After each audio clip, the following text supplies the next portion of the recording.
Wang Qiang, lumabas ka dito. Hindi nandito si Tijerje, si Wang Qiang. Nandito lang ang asawa niya. Talagang astig ang babaeng ito. Gusto ko talaga ito. Bitawan mo ako, wala akong kinalaman sa utang niya. Nagsumite na kami ng aplikasyon para sa diborsyo. Hindi na ako asawa niya. Tumakas siya at may utang na 800,000 sa akin. Hindi ganun kadali ang umiwas sa bayaran. Sabihin mo sa akin kung nasaan si Wang Qiang. Hindi ko alam. Tumawag siya kagabi. Sinabi niyang gusto niyang makipaghiwalay sa akin. Hindi niya sinabi kung saan siya pupunta. Hindi ko alam kung sino ang nagdala sa kanya. Walang Wang Qiang. Kaya ikaw ang tumulong sa kanya na magbayad ng utang. Huwag mo akong bitawan. Bitawan mo siya. Uy, saan galing ang maliit na walang kwenta? Gusto mo bang maging bayani at iligtas ang babae? Jayang Kang. Bumalik na ako, guro. Ah, ikaw pala ang disipulo ni Wang Qiang. Dumating ka sa tamang oras. Hawak ng master mo ang utang ko na 80,000. Bayaran mo o. Ibigay mo ang iyong asawa bilang kabayaran. Kang Zi, tulungan mo ako.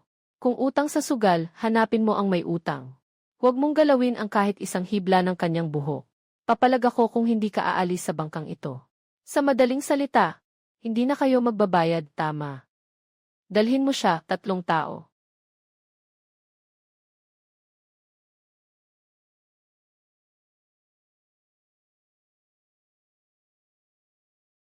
Huwag kang magulo. Hindi ko alam kung anong utang ni Wang Qiang sa iyo. Wala akong pakialam. Pero kung magbabayad ka ng utang, hanapin mo si Wang Qiang. Huwag mo na siyang istorbohin. Babasagin kita at ipapakain sa isda. Maghintay ka. Walang sinuman sa ilog na ito. Ang may lakas ng loob na hamunin ako, si Zhou Hu. Wala nang anuman. Si Wang Qiang ay naglalaro ng sugal. Natalo ng 800,000, tumakbo. Ninakaw pa niya ang bayad sa kalakal. Huwag kang matakot, bumalik na ako. Hindi pwedeng dito magtagal. Umalis na tayo muna. Saan tayo pupunta? Saan galing ang mga kalakal sa barko? Ipapadala ito sa Jiangsheng. Ito ay para sa pagdadala sa siyang lungsod.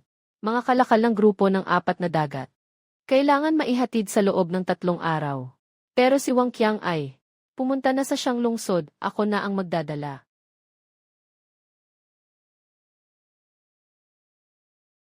Sundan mo ako. Gusto kong patayin ang batang ito.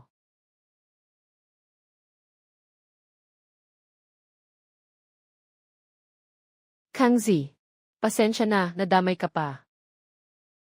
Huwag nang sabihin yan. Ah! Dumikit ka ng mahigpit. Nabaling ang bangka. Umupo ka muna ng maayos. Aalis ako titingnan. Oh.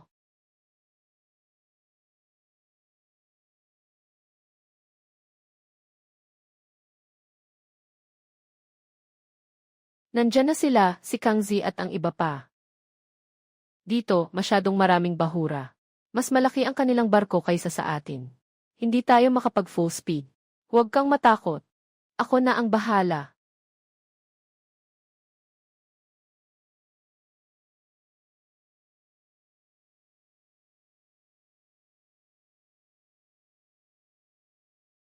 Nandyan sila. Bilisan mo, hulihin sila. Hindi pa ba okay si Kang Zi? Dumating na sila. Kamusta ang bangka? May butas ito. Wala namang problema sa ngayon. Malapit na silang makahabol. Hawakan ng mabuti. Ah!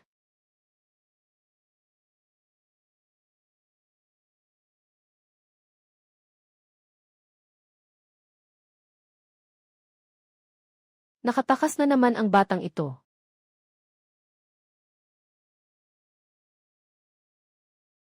Kang Zi, nasaktan ka.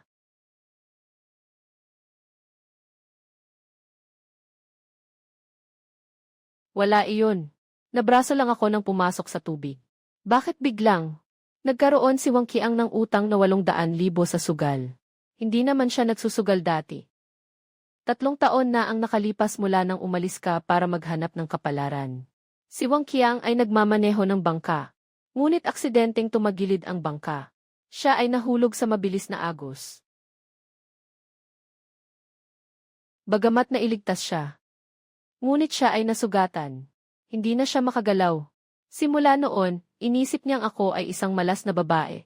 At lalo pang nakasama ng mga hindi mabubuting tao. Nagsama-sama pa at nahulog sa sugal. Ano? Sa mga nakaraang taon, naubos niya ang pera. At bahay ng pamilya. May utang pa siya sa iba ng maraming mataas na interes. Kung hindi iyo ang barkong ito, maaaring naibenta na rin niya ito. Naubos na niya ang bahay. Saan ka nakatira? Sa bahay ng matanda. Sa bahay na iniwan sa'yo. Sa bahay ko. Wala na akong ibang mapuntahan. Kaya dito ako sa'yo hihiram. Huwag kang mag-alala. Ano mang bagay sa bahay ninyo. Hindi ako gumagalaw. Sige na. Basta simula nang umalis ang matanda. Wala nang nakatira dito. Kung gusto mong tumira, tumira ka na. Ay, isa rin siyang maswerteng babae. Nagawa mo na ba? Nagawa na. Magstay tayo dito ngayong gabi. Matutulog dito. Hindi ba tayo uwi? Huling-huli ang paningin mamaya gabi. Yung mga utang na mataas. Siguradong nakaharang din sila sa pantalan. Hindi pa tayo makakauwi sa bahay. Yung sugat mo. Hindi ito problema. Matulog ka sa kama. At ikaw, ako dito matutulog.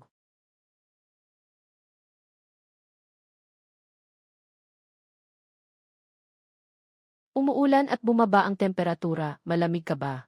Hindi malamig. Isuot mo na. Kangzi, ikaw rin, sumama ka na. Matulog tayo sa kama. Ito ay isang maliit na kama. Masyadong maliit, hindi tayo magkakasya. Pero pagod ka na buong araw. Kung ganito ang mangyayari, hindi mo na kaya. Walang anuman, kaya ko pa. Iniwan ako ni Wang Qiang at tumakas. Ngayon sa mundong ito, ikaw na lang ang natitirang sandalan ko. Kung ikaw ay mapagod din, hindi ko kayang mabuhay mag-isa.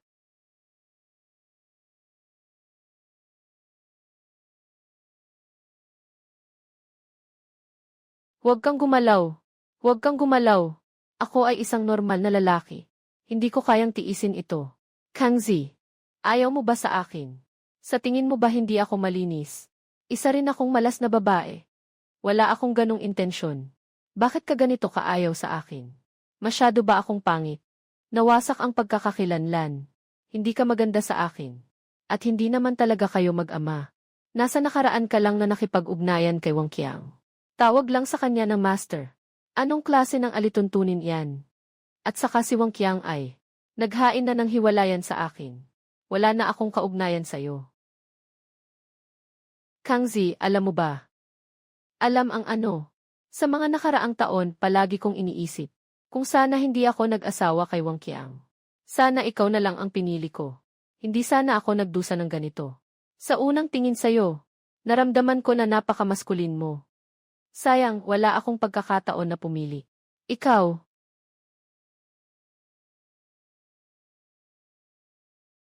May sumakay sa barko.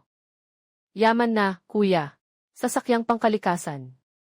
Magsalita ka ng dahan-dahan. Pumasok ka at tingnan kung ano ang mahalaga. Kunin mo at umalis na. Kapatid, mayroon. Sasaksakin kita.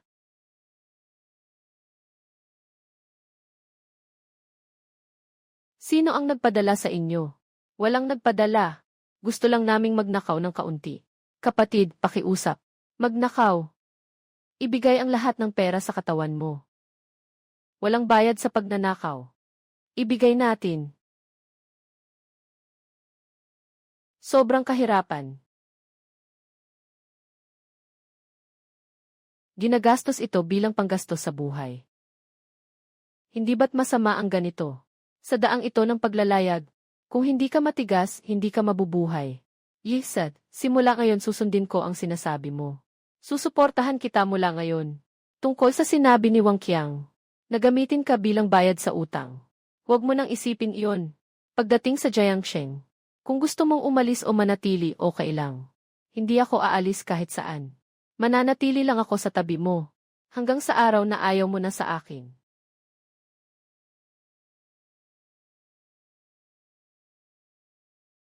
Ibinigay mo na naman sa akin ang jacket kagabi.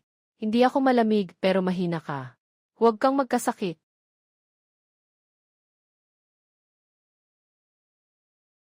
Kaya pa ng makina. Pero kailangan ng kagamitan para sa pagwelding ng ilalim ng bangka. Tara, tingnan natin sa harap. Kung may repair shop.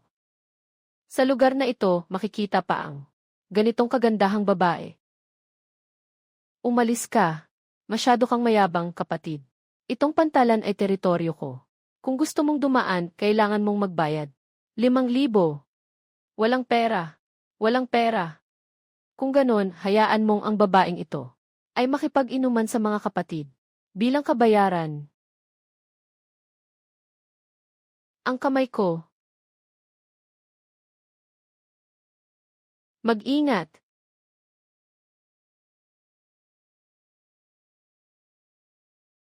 Kinuha ko na ang toffee.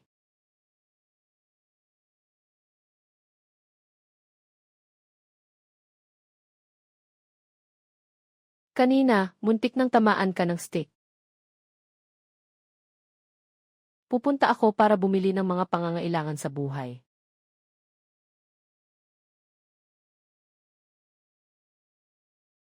Kangzi, bakit mo ako ginagawa ng kabutihan? Ano man ang dahilan. Salamat sa iyo. Ang buhay mo ay sa iyo lamang. Hindi karapat-dapat si Wang Qiang na maging iyong asawa. Ngunit hindi ito kasalanan mo. Simula ngayon, walang sinuman ang makakapagpasya para sa iyo. Kabilang ako. Alam mo ba, ikaw ang unang tao na nagparamdam sa akin na ako ay tao pa rin. Ikaw, huwag kang magsalita.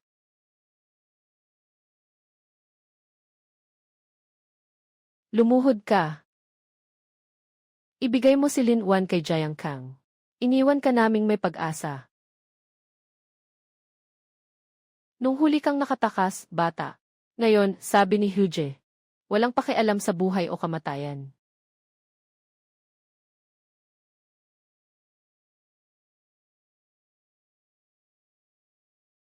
Dali, bilis.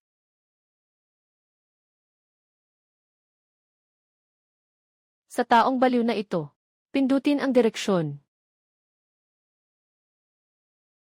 Putang ina mo.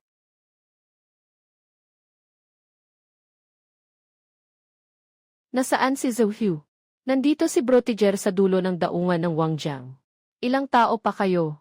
Mga 30 tao. Sinarado pa ni Brotiger ang pangunahing daanan ng barko. Sabi niya, hindi ka makakalipad kahit na may pakpak ka. Kuya, ako ay isang tagadala lang, pakiusap.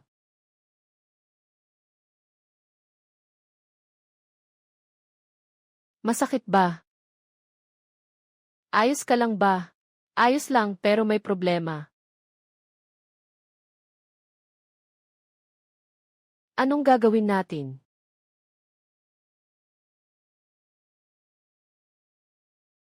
Itapon. Dito tayo. Ito ay, matagal nang hindi ginagamit ang daang ito. Dahil sa maraming mga batong nakatago. Mabilis ang agos ng tubig. Maraming barko ang sumadsad dito sa daang ito. Ngayon, halos walang gustong dumaan dito. Tanging ang daang ito lang. Hindi makalapit si Zhou Hu. Naniniwala ako sa'yo.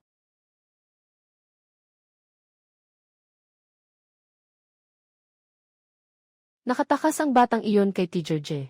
Saang direksyon tumakbo ang walang silbi? Mukhang sa abandonadong daanan. Maglagay ng tao sa pasukan ng abandonadong daanan. Hindi ako naniniwala na talagang lalalim siya. May isang batuhan sa kaliwa, 3 metro ang layo.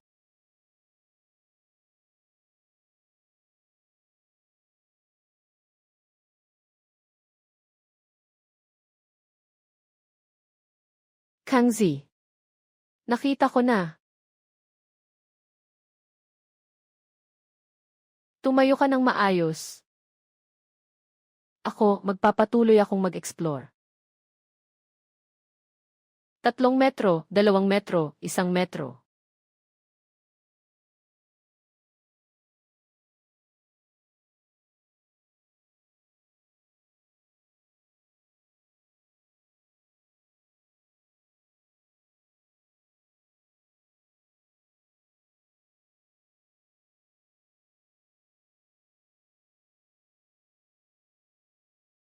Sumugod na lumabas.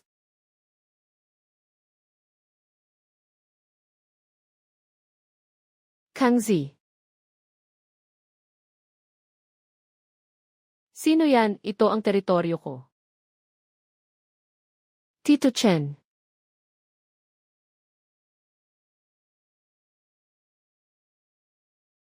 Ikaw ang anak ni Jiang Laoer.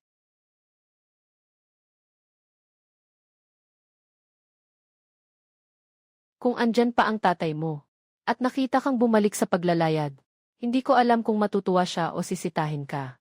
Tito Chen, ano nga ba ang nangyari sa tatay ko noon? Paano ka napadpad? Sa delikadong rutang ito, pinipilit ako ni Zhu Hu na magbayad ng utang. Tumakas si Wang Qiang para protektahan si Wanwan. Kailangan niyang dalhin siya sa pagtakas. Nadiskubre nila nang hindi sinasadya ang abandonadong daanang ito. Tungkol kay Zhou Hu, may karanasan na ako sa kanya. Noong mga nakaraang taon, isa siyang tambay sa pantalan. Pagkatapos ay nakipag-ugnayan siya sa Jiangqing Jiangting Group. Sa mga nakaraang taon, nangunguna at nagpapasikat sa ilog na ito. Yung asawa mo, dapat na may plano na siya.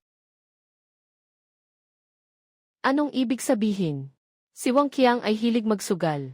Ang tao ni Zhu Hu ay sadyang itinutulak siya sa mesa ng poker para mas lalong matalo at mangutang. Sa huli, umutang siya ng malaki. Hindi na ito ang unang beses na ginamit ni Zhu Hu ang ganitong taktika.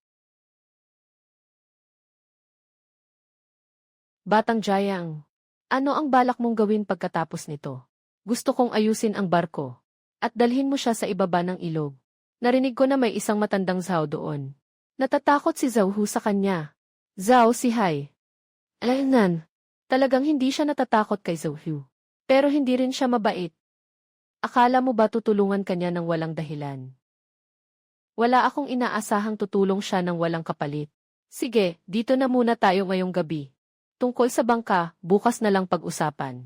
Nanghilahin siya ng mga tao para magpusta. Pinayuhan ko siya, pero hindi siya nakinig. Sinaktan pa ako. Pagkatapos, naging manhid na ako. Isipin na lang natin ganito. Ganito na lang ang buhay ko. Hanggang sa bumalik ka. Nanghilain mo ako mula sa mga taong iyon. Sa mga kamay nila. Ang tanging naisip ko lang ay, ganito pala ang pakiramdam na inaalagaan ka ng iba.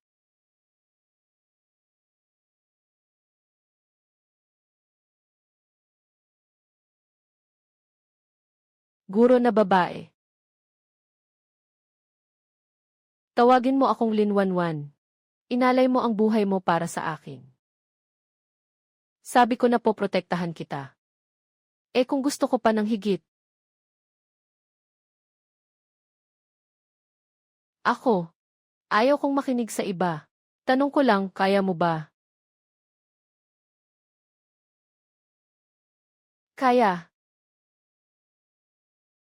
Pagkatapos lahat ng ito, mawawala rin si Wanwan.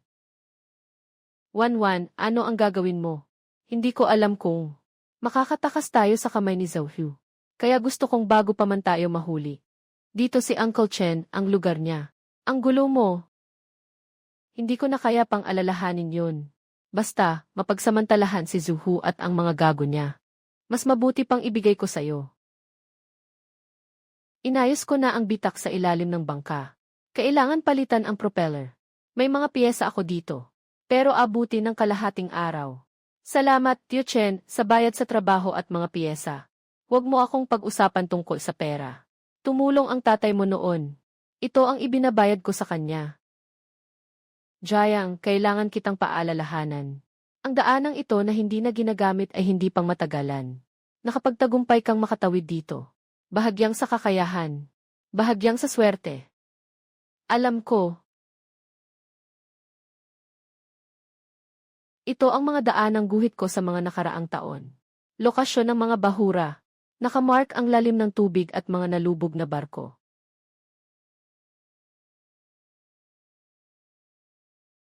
Kumain na si Tio Chen. Masarap kumain.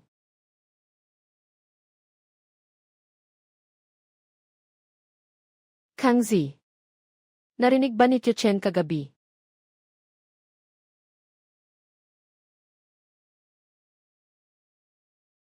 Yung isang walang hiya na sirang barko, na nakaharang sa daan ko. Bata, heto ang sirang barko mo. Akin ito. Itong sirang barko mo ang humaharang sa akin. Nasira mo ang barko ko. Kailangan mong bayaran ako ng 5,000.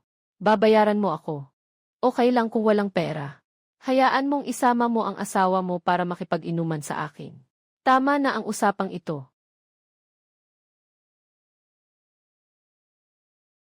Bakit mo ako sinaktan? Alam mo ba kung sino ako? Sino bang may lakas ng loob na galawin ang kapatid namin?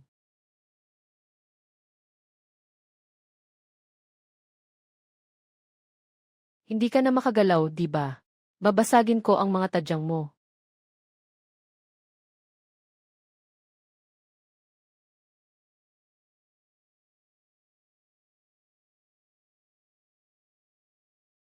Sinabi ni Zhou na dumating ka. Hindi iyon. Hindi ko siya kilala. Limitado ang pasensya ko. Si Kuya Tiger ang nagpadala sa akin. Sabi niya, hanapin ang iyong kinaroroonan. At hanapan ako ng paraan para pigilin ka. Tio Chen, gaano pa katagal bago maayos ang bangka? Bago magdilim. Pag madilim na, aalis na tayo. Nabasa na. Magbibigay ako ulit ng isang mangkok.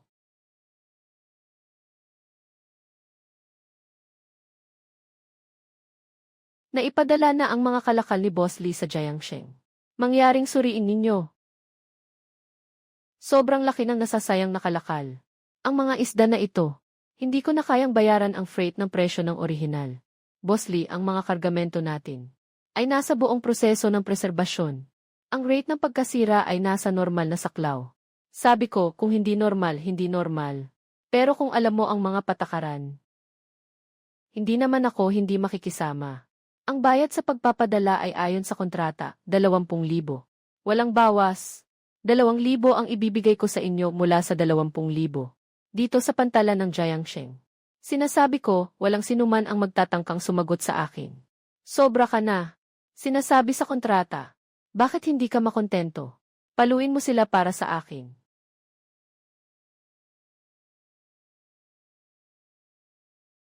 Huwag kang magulo. Ipapadala ko ang bayad sa shipping mo. 300,000 ang bayad sa shipping. Hindi ba't 200,000 lang? Kanina 200 lang. Pero natakot kayo sa asawa ko. Kailangan pa ng pampalubag loob. Nandito na ang 300,000. Ingatin mo ng maayos. Huwag mo akong pasukin muli sa pananakot sa mga mahihina. Babalatan kita.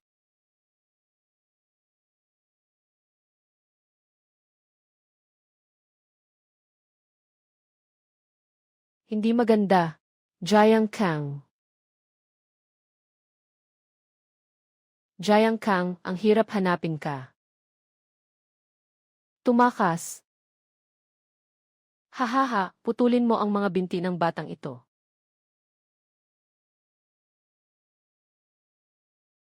Tara.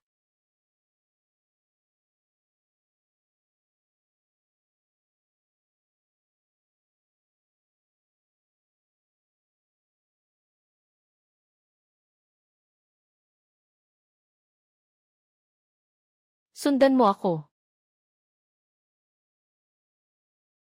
Jiang Kang, hindi ka makakalipad ngayon. Ibigay mo na si Lin Wanwan. Masaya ako ngayon. Baka isang binti lang ang masira mo. Hawakan mo ng mabuti. Kuya Hugh, tumakbo na yung bata patungo sa mga batuhan. Habulin mo siya.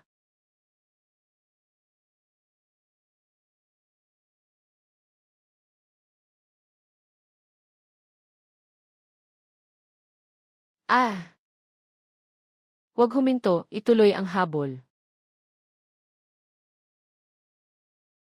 Humiga.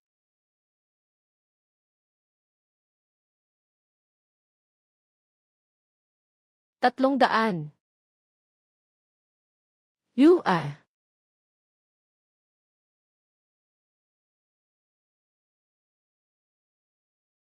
Jayang Kang, hindi pa tayo tapos.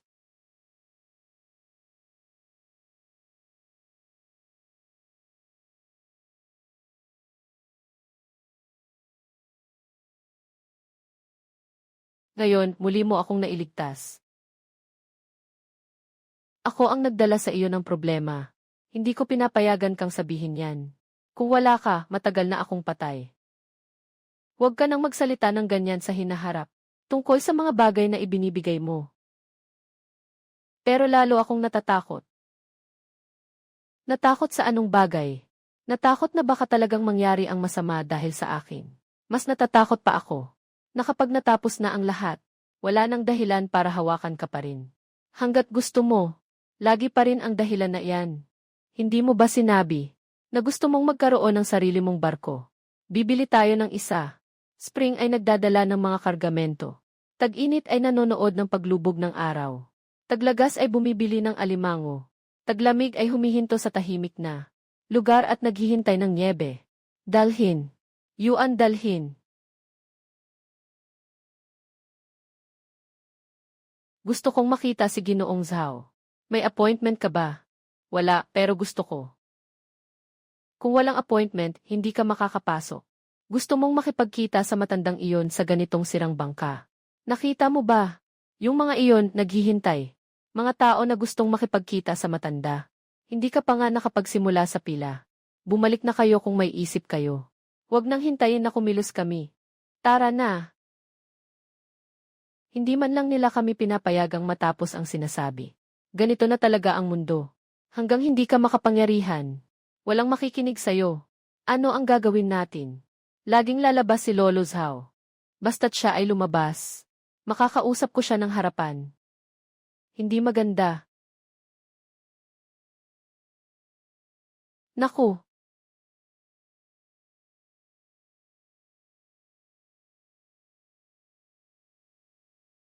Magdahilan kayo, nawawala na ang kontrol.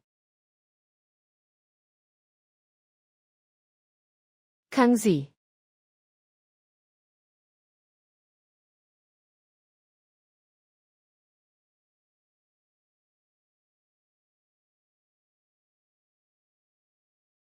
Manatili kang matatag. Hawakan mo.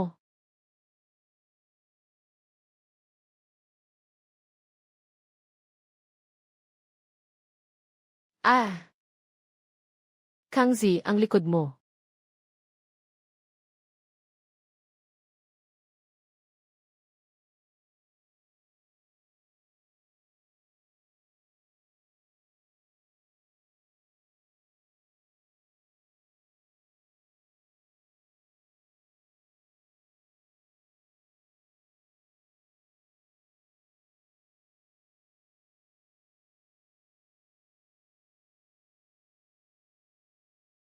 Salamat sa iyo. Miss, kumusta ka? Agad akong tatawag ng doktor. Hindi mamamatay. Ikaw ay, niligtas mo ang buhay ko. Ano mang gantimpala ang gusto mo, pwedeng ibigay. Akala ko siya ang apo ni Zhao si Hai. Hindi ko kailangan ng gantimpala. Gusto ko lang makitang matanda. Maaari mo ba akong tulungan na tumayo? Sige, sasama ako sa'yo para makilala ang lolo ko. Paano? Inilabas ko ang taong nakatulong sa akin sa bahay ko. Kailangan ko pa ang iyong pahintulot. Huwag kang matakot, Ginoo o Ginang. Anong ginagawa mo dyan? Sumunod ka na, tama ba? Ito ang asawa mo. Ako ang kanyang gurong babae. Ah, gurong babae. Sige, pumasok kayong dalawa. Dahan-dahan, dahan-dahan, masakit. Anong pangalan mo? Jiang Kang. Jiang Kang, ako si Zhao Xinyi. Bumunta ka dito para sa lolo ko. Mayroon bang hindi mo malampasan? Ganito ang sitwasyon. Zhou Hu. Kilalang kilala mo siya. Yung Zhou Hu sa ilog na iyon, na nagpapautang ng mataas na interes. Sino ba ang hindi nakakakilala sa kanya? Sa loob ng 2 taon, dahil sa koneksyon ng Jiangting Group, napaka-arogante niya sa ilog na ito. May ilang dekada siyang nasa ilalim niya. Kaya mong dalhin ang isang tao na makatakas mula sa kanya. Hindi madali. Sige na, ang lolo ko ay nagiinuman sa likod na bakuran. Kapag maganda ang kanyang pakiramdam, mas madali siyang kausapin. Pero, paalala lang kita, minsan, medyo kakaiba ang ugali ng lolo ko. Kung magtatangkang, magsinungaling sa harap niya, madali niyang mahahalata iyon, at agad kang itataboy.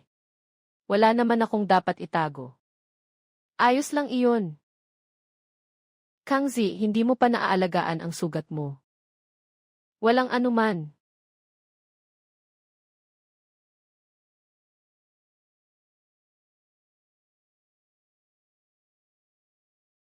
Muli na namang nag-speedboat. Hindi nag-speedboat ang lolo. Biglang nawala ng kontrol ang bangka. Kung hindi dahil sa may tumulong sa akin. Naging pagkain na ako ng isda. Lolo, ito ang taong tumulong sa akin. Tawag niya ay Jiang Kang. May problema. Gusto kong humingi kay Lolo Zhao ng isang pagkakataon. Bakit? Dahil kaya kong maglayag, mag-ayos ng barko at tumatakbo sa mga ruta na hindi kayang tahakin ng iba. Ito ang mga magagaling na mangingisda sa ilog. Marami akong kakayahan. Aking matanda. Lolo, tulungan mo siya. Siya ay apo mong babae na tumulong sa buhay mo. Dahil sa pagtulong mo sa apo kong babae, maaaring kitang tulungan. Pero may kondisyon ako. Sinasabi mo, magbibigay ako sa iyo ng isang barkong pangkomersyo. Ikaw ang bahala sa pagpapadala ng mga kargong ito para sa akin. Sa unang kalahati ng taon, hati tayo sa bayad sa pagpapadala. Pagkatapos ng kalahati ng taon, titingnan ko ang kakayahan mo. Pag-usapan pa natin. 60% sa iyo. Sige, 60% sa akin. Bukod dito, naglalakad ka sa aking pantalan. Hindi matapang si Zuhu na gambalain ka. Pero kapag lumabas ka sa pantalan na ito, kailangan mong umasa sa sarili mo. Kapag lumabas ka sa pantalan, hindi ko na kailangan pang protektahan ka ng iba. Inutusan ng amo na 2 tao ngayong gabi na manatili muna dito. Bukas dadalhin ng katiwala si Ginoong Jiang upang kunin ang bagong barko. Para kunin ang responsibilidad.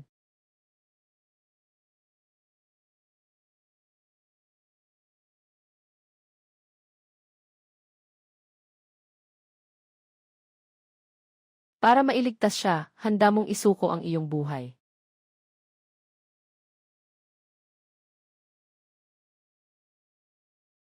Sa ganitong sitwasyon, ako ay lalapitan at ililigtas ko ang sinuman. Ngunit yung tao lang na, handang isakripisyo ang sarili para harangan ang baril, ay iisa lang. Sino?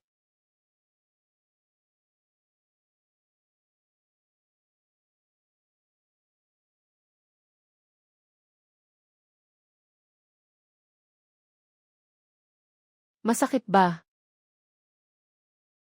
Hihipanin mo, mawawala na ang sakit. Mas mabuti na ba ito? Marami ng mas mabuti. Yung batang iyon ay nagiging maayos sa pier ni Ginoong Zhao. Maganda ang takbo ng buhay niya. Narinig ko na binigyan siya ni Zhao sihain ng isang bangka para magdala ng mga kargamento sa maikling biyahe. Sa nakaraang 6 na buwan, hindi siya nawalan ng kita at nakatayo na siya sa sarili niyang mga paa. Nakatayo na siya. Hindi ba't nakasandal lang siya kay Ginoong Zhao?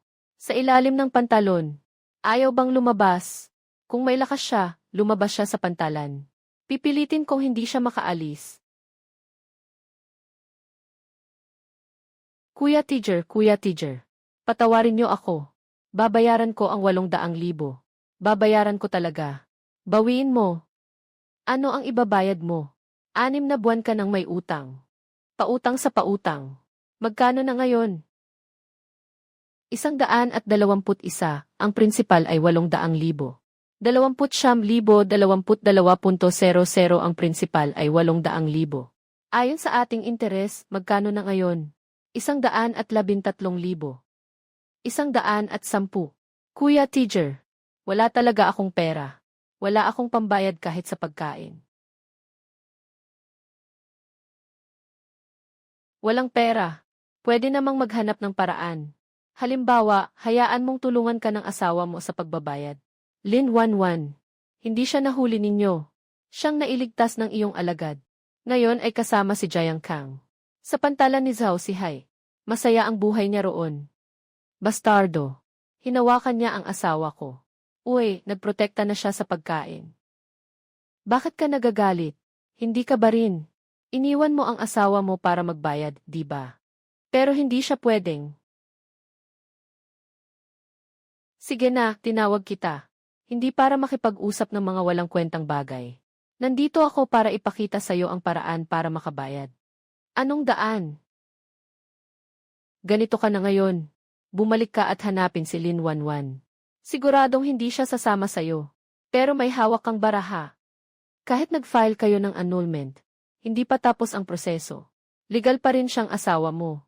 Gusto ng asawa ko magkaroon ng anak. Siyempre, natural lang naman. Hindi ko kayang ipanganak ang bata. Alam mo na ito. Hindi mo magagawa pero ang apprentice mo kayang gawin. Pag nanganak na ang bata, ikaw na ang magiging ina. Sa oras na iyon, ikaw na ang magiging ama ng bata. Kumuha ng pera kay Jiang Kang gamit ang iyong pagkakakilanlan. Hindi ba niya ito maibigay? Mababawasan na ang utang mo sa akin. Pero ito ay masakit na masyadong nakakahiyang. Kung gusto mong magpatuloy na mabuhay, kailangan mong sundin ang sinasabi ko. Pupunta ako. Hahaha, ganyan nga. Papalitan siya para hanapin ang kanyang disipulo. Kaya ba ito ni Tiger J? Paano kung hindi sila pumayag? Mas mabuti kung hindi sila pumayag. Basta't magalit si Wang Qiang. Yung tipo ni Zhao Sihai na may pagmamalaki. Patuloy pa rin siyang ipagtatanggol si Jiang Kang. Isang tao na may masamang reputasyon. Anong reputasyon ang meron sa pantalan? Si Jiang ay muli na namang umalis para sa malayo ang biyahe. Nga, babalik siya mamayang hapon. Sino? Si Wanwan. Ako ito. Wang Qiang. Wanwan, bumalik ako para hanapin ka. Hindi mo alam. Napakahirap ng mga nakaraang 6 na buwan ko. Huminto ka. Huwag kang lumapit. Alam ko na galit ka sa akin. Hindi ko dapat tumakbo noon. Hindi ko dapat iwanan kang mag-isa. Sa mga taong yun, humihingi ako ng tawad. Tanggapin mo ba?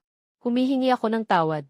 Binigay mo ako sa mga nagpapautang ng mataas na interes. Para hulihin nila ako at dalhin sa kulungan. Ngayon, nagsusorry ka sa akin. Kung hindi ako tumakas, patay na ako kay Zuhyu. Kaya, walang problema kung patayin mo ako. Pero kung patayin ka, may problema. Wang, makinig ka sa akin.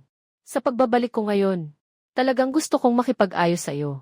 Muling magsimula ng buhay. Sa ganitong kalagayan mo ngayon, hindi mo na nga mapakain ang sarili mo. Ano ang gagamitin mo para makatawid sa buhay? Ngayon ay kasama mo na si Jiang Kang. Namumuhay ka na ng maayos. Kaya tinitingnan mo na ako ng may panghusga, di ba? Alam ko ang tungkol sa inyo ni Jiang Kang. Akala niyo ba dahil umalis ako? Hindi ko na alam ang nangyayari. Nasa iisang bangka kayong dalawa. Magkasama kami araw at gabi. Tungkol kay Jiang Kang. Hindi na ito tungkol sa'yo. At saka, nakapagsumite na kami ng aplikasyon para sa diborsyo. Wang, ngayon pupunta ako sa'yo. Hindi ako nandito para makipag-away sa'yo. May gusto akong sabihin sa'yo. Gusto kong magkaroon ng anak. Nabaliw ka ba? Hindi ka ba makakagawa? Hindi ko kaya. Pero si Jiang Kangsing, hintayin mong isilang ang bata. Aaminin ko na ito ay akin. Bakit ka magiging ganito kabait? Ang sinasabi mo, ako at si Jiang Kang. Sa kabila ng lahat, magtuturo at estudyante kami. At saka, hindi ba gusto mo si Jiang Kang? Basta't magtagumpay. Makikipaghiwalay ako sa'yo. Para makasama mo si Jiang Kang. Akala mo ba hindi ko alam? Kung anong balak mo? Ano? Kapag nagkaanak, maaari kang humingi ng pera. Kay Jiang Kang nang walang hangganan. Kunin mo ang pera niya. Magpatuloy sa pagsusugal at pag-aaksaya. Anong pakialam mo kung nahulaan mo? Totoo ang sinasabi ko. Hanggang hindi ako pumapayag sa diborsyo, mananatili kang parang putik na nakatali sa akin. Hindi mo ba ito nakita? Si Zhao Xinyi ay araw-araw na umiikot kay Jiang Kang. Hindi mo alam kung ano ang nasa isip niya. Kung wala lang mga bata na nakatali sa kanya. Sa tingin mo, pipiliin ba ni Jiang Kang ikaw? O siya? Si Lin Wanwan. Ayaw mo rin bang makita si Jiang Kang na natutulog kasama ang ibang babae? Kaya nga, habang may pagkakataon ka pa, magmadali kang magkaanak kay Jiang Kangsheng. Basta't may maipanghahawak ka pa sa kanya gamit ang anak. Ayaw mong magawa. Hindi ako papayag. Ikaw, anong gagawin mo?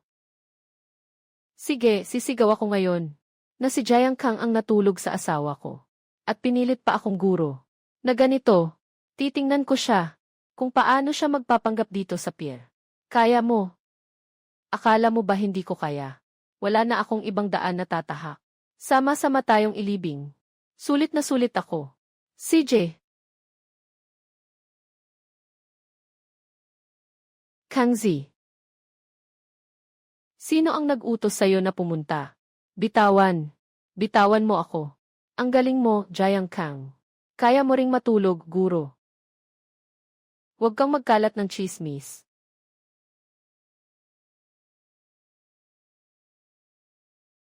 Bakit? Natatakot ka bang malaman ng iba ang mga kalokohan ni Jiang Kang? Utang mo kay Zhou Hu ay sa iyo na lang iyon. Huwag mo nang saktan si Wanwan. Wanwan, ang sweet mong tawagan. Siya ang asawa ko. Hindi siya asawa mo.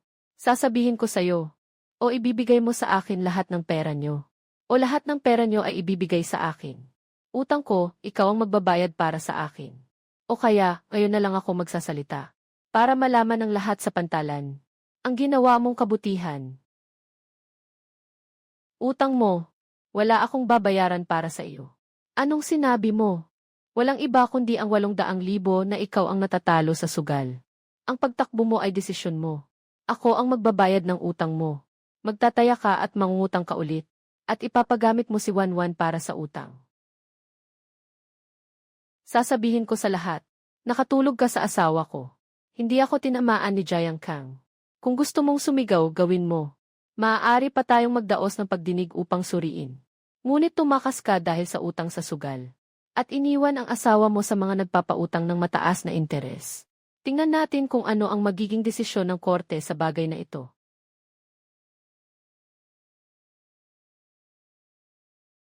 Sinasabi ko ng malinaw. Sino ang may utang, siya ang magbabayad. Ngunit kung muling gagalawin mo siya, isang daliri lamang.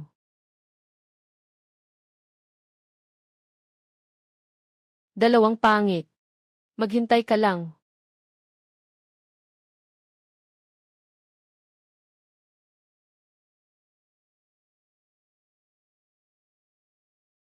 Ano sa tingin mo sa nangyari kay Kangzi ngayon? Ano ang opinyon mo?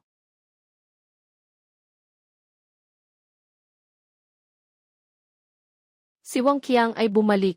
Malamang ay si Zhu Hu ang nasa likod nito. Alam ko, gusto niyang gamitin si Wang Qiang. Yun na paraan ay nagbubuhol sa atin. At ginagamit ang mga bata bilang pinagkukunan ng pera. Naisip ko na. Sa loob ng ilang araw ay makikipag-usap kay Ginoong Zhao para magtanong kung maaari bang humingi ng tulong mula sa kilalang abogado sa pantalan. Kumpletuhin ang hiwalay kay Wang Qiang. Hiwalayan. Pagkatapos ng hiwalayan, mag-aayos ako ng tirahan sa dalampasigan. Hahanapan kita ng bahay. Masyadong ligtas ang pier ng pamilya Zhao. Hindi makakapasok si Zhou Hu. Hindi ko tinatanong kung saan ka titira. Ako ang nagtatanong tungkol sa atin. Kang Zi. Kahit na mapanira ang salita ni Wang Qiang. Pero may isang bagay. Tama siya. Gusto kita. Ano? Alam ko na natatakot ka sa akin. Nakaturo ng ibang tao sa likod. Ngunit, Kang Zi, mas gugustuhin kong maturoan ng ibang tao kaysa mapigil ng sarili kong mga alituntunin sa buong buhay. 1-1. Ang kasal mo kay Wang Qiang ay hindi pa natatapos. Bago ito, hindi tayo pwedeng. Alam ko, hindi ako ngayon. Gusto ko lang malaman kung ano ang gusto mo. Pero maaari mo bang sabihin sa akin? Ano ang nasa isip mo? Huwag mag-alala. Hindi ako aalis. Huwag ka nang umiyak. Kapag umiyak ka, hindi ko alam ang gagawin. Masaya ako dito. Medyo tanga. Ngayon ay kontento na. Kang Zi. Sa totoo lang, may sinabi si Wang Qiang. Naging interesado ako. Anong sinabi? Sabi niya, gusto ka rin ni Miss Zhao. Sabi niya, para manalo kay Miss Zhao, kailangan mong kumilos muna. Sa tingin ko may katotohanan ang sinabi niya. 1-1, ikaw. Lolo, sa nakaraang 6 na buwan, naitala ko ang mga datos ng Jiang Kang na naghatid ng mga kargamento. Ang porsyento ng tamang oras ng kargamento ay 78%. Ang porsyento ng pagkasira ng mga kalakal ay 1% lamang. Isang mahusay na tao. Pumunta ako sa pantalan ngayon at narinig ko ang mga manggagawa na nakatagpo kay Jiang Kang sa eskinita. Nakipag-away siya sa guro niya. Yung guro niya, umalis na dahil sa utang. Yixet, hindi ko alam kung ano talaga ang nangyari. Pero sabi ng mga manggagawa, mukhang hindi maganda ang mukha ni Jiang Kang. Lolo, natatakot akong muling makahanap ng gulo ang grupo ni Zhou Hu.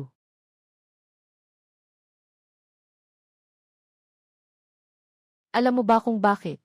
Nangako akong tumulong kay Jiang Kang dahil iniligtas niya ako. Iyon ay isa lamang sa mga dahilan.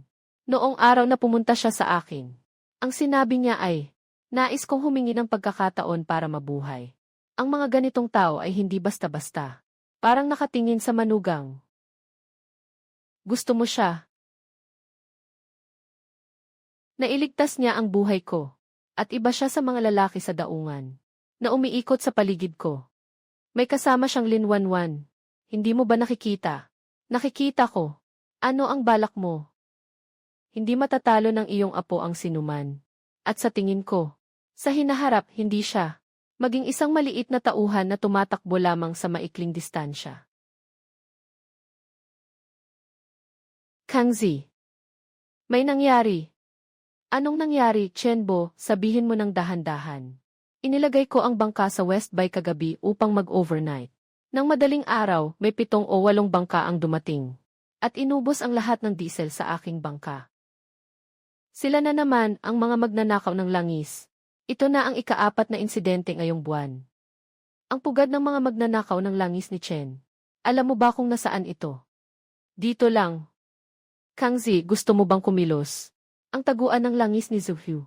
Napakadelikado. Kailangan siyang mahuli para maputol ang pinagkakakitaan ni Zhou Hu at para makaganti ang mga kapatid sa ilog. Si Ayong ang kukuha ng maliit na bangka. CJ. Sama-sama si Ayong at ang ilan pa sa kanila, okay ba?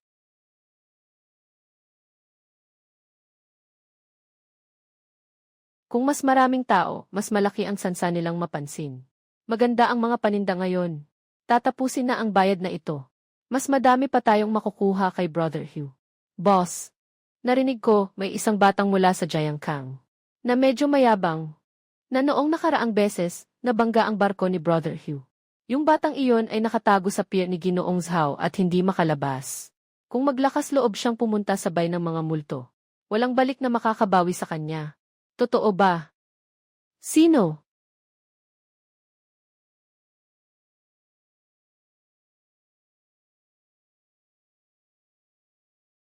Bakit?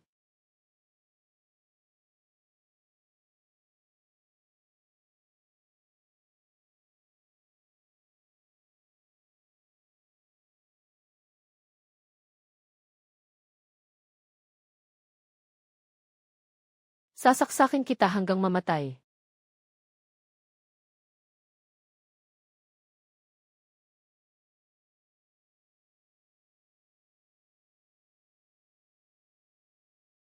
Hello, police. Napatay sa ghost suicide by si Brother Hugh. Lahat ng tao natin ay nahuli ng water police. Wala na rin ang mga kalakal. Sino ang gumawa niyan? Si Jiang Kang ay may ilang tao. Pumasok sa gitna ng gabi. Pinabagsak nila ang mga kapatid natin. Tapos nag-report ng tubig na pulis. Kuya Hugh. Itong batang ito. Ngayon ay may suporta si Zhao Sihai. Nasa teritoryo tayo ng pamilya Zhao. Talagang hindi natin siya kayang galawin. Kaya't lokohin natin siyang lumabas.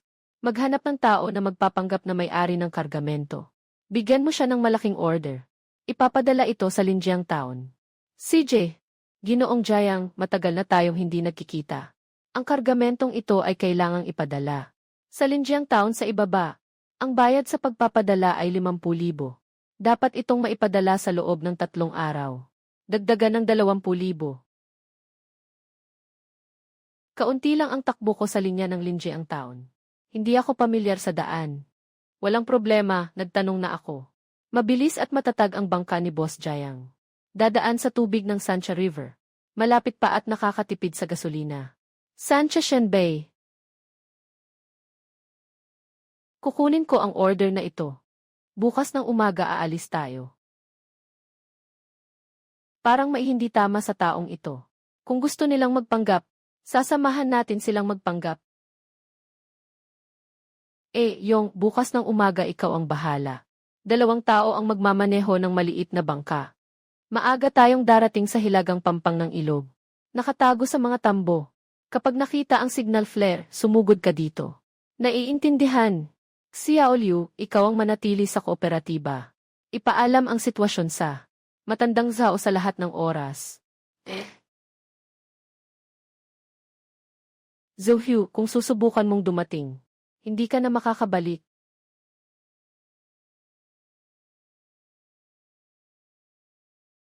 Kailan sila kikilos? Dumarating na sila. Jiang Kang. Jiang Kang.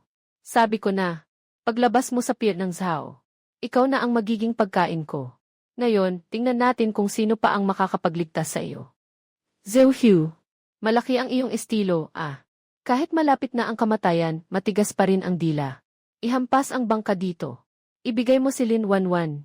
Iiwanan kita ng buo. Paano mo nalaman? Hindi ako ang nagdala sa iyo. Dito. Ikaw, naghihintay ka na.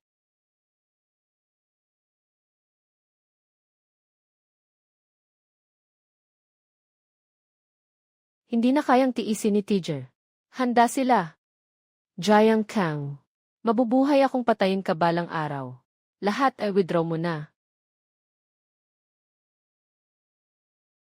Kang Kang. Ang galing mo talaga. Sa hinaharap, susunod kaming lahat sa'yo. Sa mga nakaraang taon, pinagsamantalahan kami ni Zhou Hu. Sobrang pinahirapan kami ng mga taong yun. Sa wakas, may isang tao na lumalaban para sa amin. Balak kong magtatag ng isang kooperatiba ng pagpapadala. Sama-sama tayong magtrabaho. Nagkakaisang pamamahala. Sama-samang ruta. Sama-samang panganib. Kapag may nangyari, sama-sama tayong haharap. Batas ng kooperatiba. Kasunduan sa pagsali. Mga panuntunan sa dispatch. Naitabi ko na lahat. Legal na tagapayo. Siya rin ang tumulong sa akin na makipag-ugnayan. Si Lawyer Wang mula sa Legal Department ng Zhao. Hindi sapat ang pasasalamat lang sa salita. Babalik ako. Pakain mo ako. CJ, ayos lang. Kaya't ganito na lang. Atlin, nakaayos na ang listahan. Ipadala mo sa akin ang isang kopya. 1-1. Alaynan, nabas mo ang papel. Ang mga sinabi ko ay hindi magbabago. Yang si Jiang Kang, siraulong tao. Nakagawa pa ng kooperatiba. Ang ganda ng takbo ng negosyo niya. Tao, kulang tayo ngayon, Yuje. Hindi sulit ang makipagsabayan. Sino ang nagsabing dapat tayong makipaglaban? Hindi naman siya gustong maging anuman. Pinuno ng kooperatiba ng pagpapadala, di ba? Hayaan kung hindi siya magtagumpay. Sunugin mo ang kanyang pantalan ngayong gabi.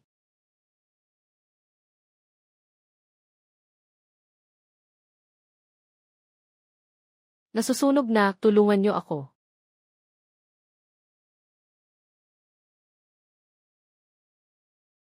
Sila uli na nakaduty kay Kang ay sinaktan. May sugat sa ulo at dumudugo. May hininga pa. Naipadala na sa klinika.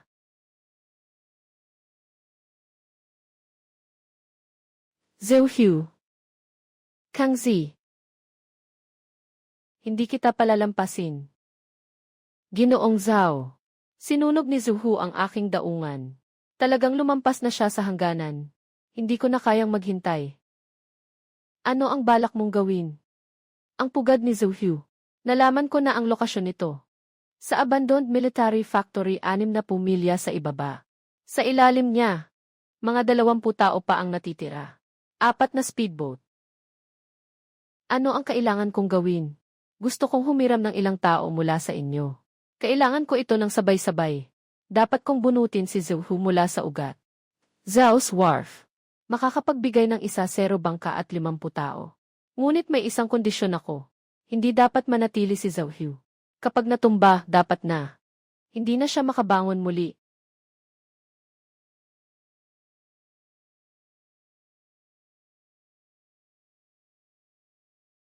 Utang mo sa akin. Aking tigre, pakiusap. Wala na talaga akong pera. Kung walang pera, itapon siya sa ilog para pakainin ang isda. Aking tigre, huwag mo akong patayin. May silbi pa ako. Hindi mo ba gustong patayin si Jiang Kang? Maaari kitang tulungan na makakuha ng impormasyon tungkol sa kanya. Magdala ng impormasyon. Walang utang na loob. Bumalik na walang dala para pakainin ang isda.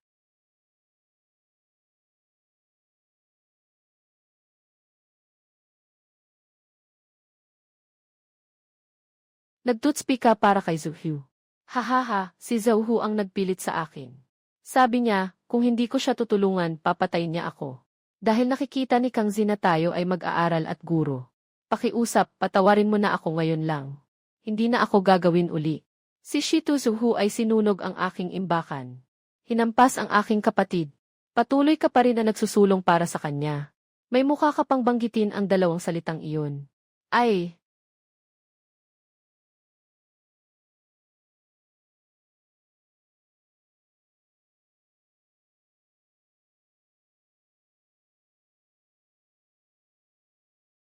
Iniisip mo ang tungkol sa bukas.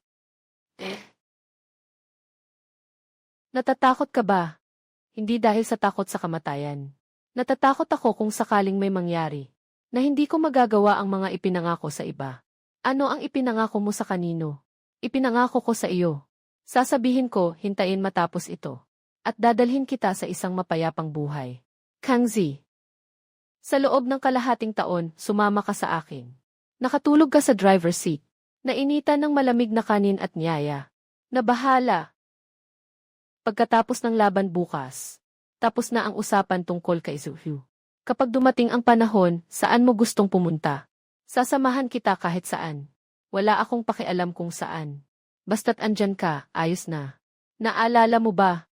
Noong nasa abandonadong daanan tayo, may sinabi ka sa akin. Anong sinasabi mo? Ang buhay mo ay sa iyo lamang. Noong panahong iyon, bigla kong naisip na tao pa rin ako.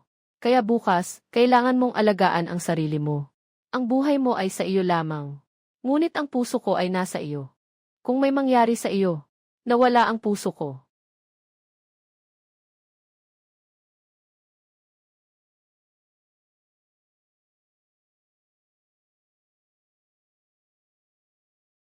Hindi mawawala. Nangangako ako.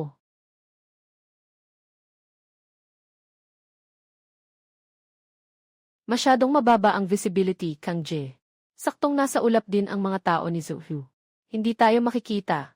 Maganda.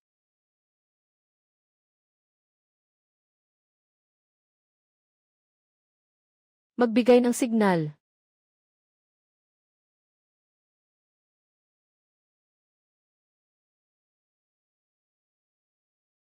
Hindi tama. May ambush sa likod ni Kang Je. Ang pangunahing puwersa ni Zhu Hu ay lumalapit mula sa likuran natin. Lahat, makinig. Agad na bumalik ang ikalawang at ikatlong grupo. Harangan ang likuran. Ang unang grupo, sumugod sa harapan kasama ko.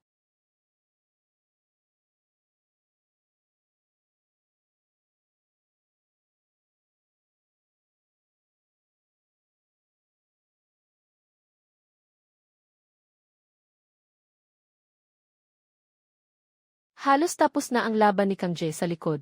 Hindi na rin kayang tumagal ng nasa harap. Jiang Kang, ako mismo ang maghahatid sa iyo sa daan.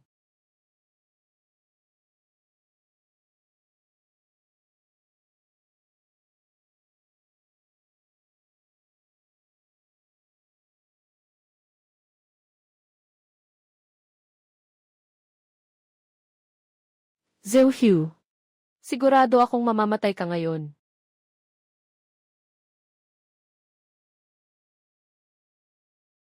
Walang paraan. Sinunog mo ang aking pantalan. Sinaktan mo ako. Panggugulo sa mga tao sa ilog na ito. Sa loob ng maraming taon. Panahon na para magbayad.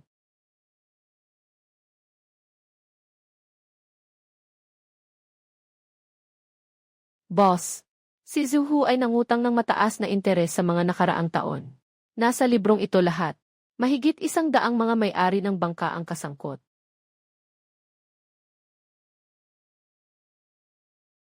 Ibigay ang lahat ng mga libro sa mga otoridad sa tubig. Gawin itong ebidensya. Nalaglag si Zhu Hu, pati ang mga tao niya, ay naipasa na sa pulis. Sa wakas, malinis na ang ilog na ito. Ayos. Kailangang itayo ang bagong mga patakaran. Unang pamantayan sa presyo ng kargamento. Iwasan ang mapanirang presyo at labis na paghingi. Ang bayad sa paradahan sa ikalawang pantalan ay nakasaad ng malinaw. Walang sinuman ang maaaring kumuha ng proteksyon ng pribado. Magtatag ng patrol team. Araw-araw mag-ikot sa mga lugar na madalas magkaroon ng aksidente. Sa mga nanghuli ng langis, nanghihingi ng suhol o nananakot. Kapag may nahuli, aayusin agad. Isama niyo ako sa patrol team ni Jiang. Kaya ko pang lumaban ng ilang taon. Dati, pinagtawanan ako ng tao ni Zhu Hu. Natakot ako. Ngayon, may kakampi na ako. Kailangan din nating tumayo.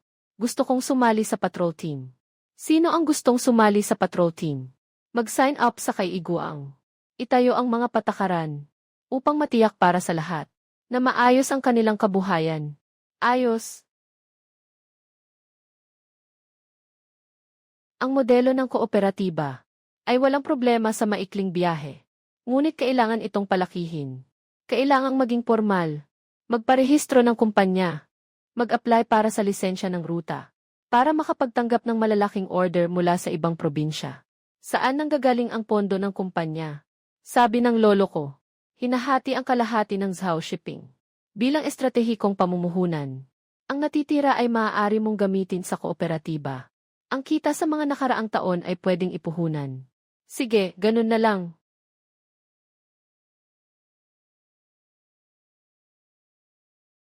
Ate Lin, magpahinga ka muna. Nagdala ako ng kape para sa'yo. Salamat, Gianni. Zhao, tawagin mo na lang akong Xinyi. Walang anuman, huwag masyadong magpakabait. May kailangan si Gianni. Zhao, Atlin. 1-1. Kailangan ng pirma mo para sa mga papeles ng bagong ruta. Kailangan mong lagdaan ito. Nandyan din si Xinyi. Kakatapos lang sabihin ng legal na departamento na may bahagi sa kontrata. Na kailangan mong suriin. Anong mga kondisyon? Ipakita mo sa akin. Saan ang pirma, ibigay mo sa akin. Isa-isa lang. Ate Lin, sasabihin ko sa'yo ng tapat. Gusto ko si Jiang Kang. Mula nang iligtas niya ako mula sa tubig sa pantalan. Noong araw na iniligtas niya ako, nagustuhan ko na siya. Sa kalahating taon na itong hinabol ko siya. At halatang halata naman. Alam ko na. Maging ang buong pantalan ay nakakaalam na. Kaya, Miss Lin, maaari bang maging interesado? May mga bagay na hindi kailangang sabihin ng salita. Nagsimula ako mula sa abandonadong ilog. At sabay kaming tumawid. Naranasan ang gutom at lamig. Nasaktan ako at palagi niya akong piprotektahan. Samantalang ako, palagi ko siyang sinamahan. Hindi ito kailangang ilarawan sa isang pangungusap.